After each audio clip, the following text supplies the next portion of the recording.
Jahna gave a speech called Leadership Training, Making an Investment in You.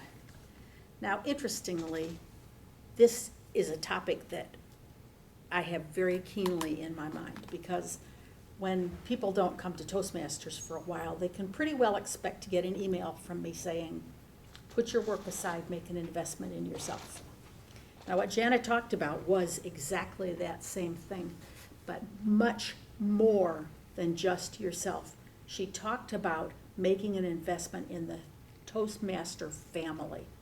And not only that, she extended the boundaries of the family to include people who never even thought they could possibly attend. So even things like having to change shift work and things like that.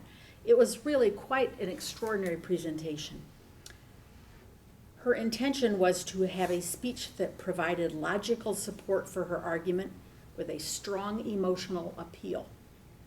The speech needed to focus on the self-interest of the audience, but as I said, she significantly expanded the meaning of self-interest.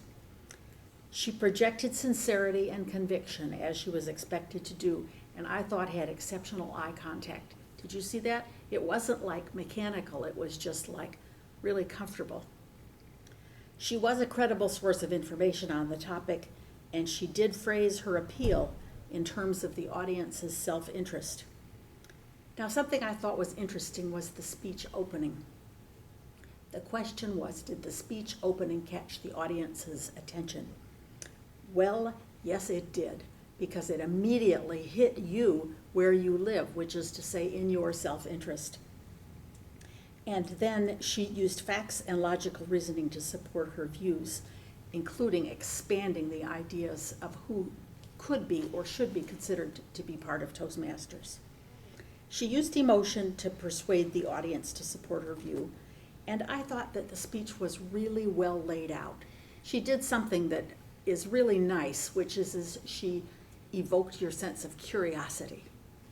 And then once you were hooked, then she answered the question. Was the organization effective? Yes. Did her body language contribute and vocal variety contribute to the message? Did you notice the good use of pauses?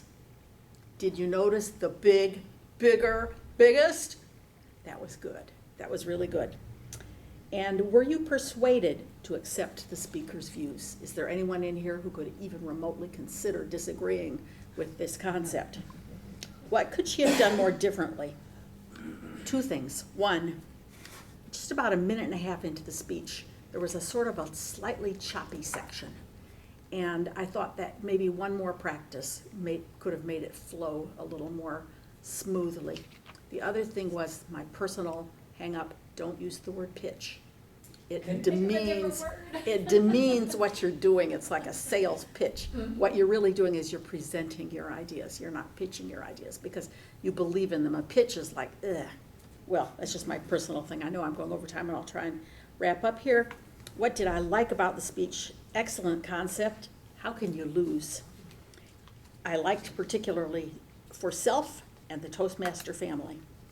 And I liked it was that it extended to people who wouldn't even have dreamed that they could join Toastmasters, and not just the people that you would expect to see in here.